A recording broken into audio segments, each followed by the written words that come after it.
لیے۔ اور دیکھیں کہ جناب امام علی علیہ السلام کس کے بیٹے؟ جناب ابو طالب کے بیٹے ہیں۔ یہ وہ ابو طالب ہیں جس نے رسول خدا صلی اللہ علیہ وسلم کی پرورش کی ہے، رسول خدا صلی اللہ علیہ وسلم کی حفاظت کی ہے، اس کے دین کی حفاظت کی ہے، اس کے دین پھیلانے میں رسول خدا کی حفاظت کی ہے۔ یہ ان کے بیٹے ہیں۔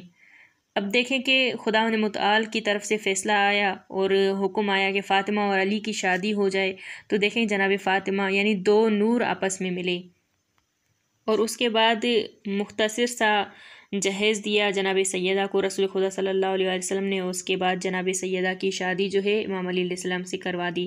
اور جناب علی علیہ السلام کے گھر میں بھی جب جناب سیدہ آئی ہیں تو دیکھیں کہ کس طرح سے شوہرداری جناب سیدہ نے یعنی شوہرداری کی ذمہ داری کو بھی انجام دیا ہے۔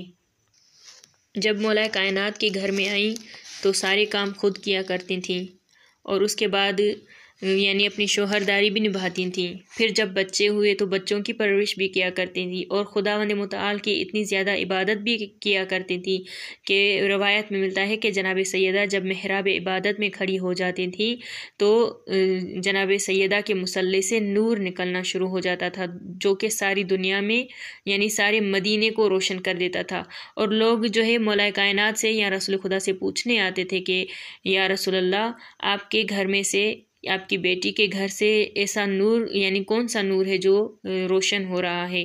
تو رسول خدا جواب دیا کرتے تھے کہ سیدہ محراب عبادت میں ہے۔ دیکھیں کہ یہ وہ فاطمہ ہے